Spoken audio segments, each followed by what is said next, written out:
एक समय की बात है। एक गांव में एक भूतिया घर था। गांव वाले डर से उस घर के आसपास नहीं जाते थे। गांव वालों का मानना था कि उस घर में एक जादूगर लड़की की आत्मा रहती है। एक दिन गांव के कुछ साहसी बच्चे उस भूतिया घर में जाने का और उस घर में घूमने का फैसला किए। बच्चे जब घर के सामने गए तो देखा सिर्फ खिड़की ही खुली हुई है और वे सभी उसी खिड़की से अंदर चले गए। वे अंधेरे में घर के अंदर घूम ही रहे थे कि अचानक से खिड़की बंद हो गई। यह देखकर सारे बच्चे डर गए।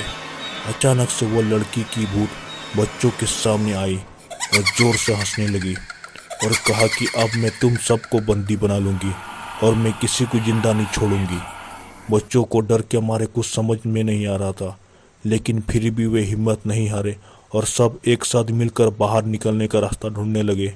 ढूंढते ढूंढते एक बच्चे को एक पुरानी किताब मिली जो कि एक जादुई किताब थी और उस किताब में एक जादुई मंत्र लिखा था जिसके उच्चारण करने से वह भूत घर से दूर भाग सकती थी। बच्चों ने मिलकर उस मंत्र को पढ़ना शुरू किया।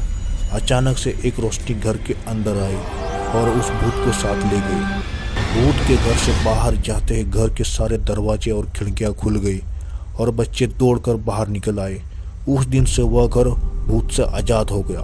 गांव वालों ने सारे बच्चों के साहस की तारीफ की और सबको इनाम भी दिया।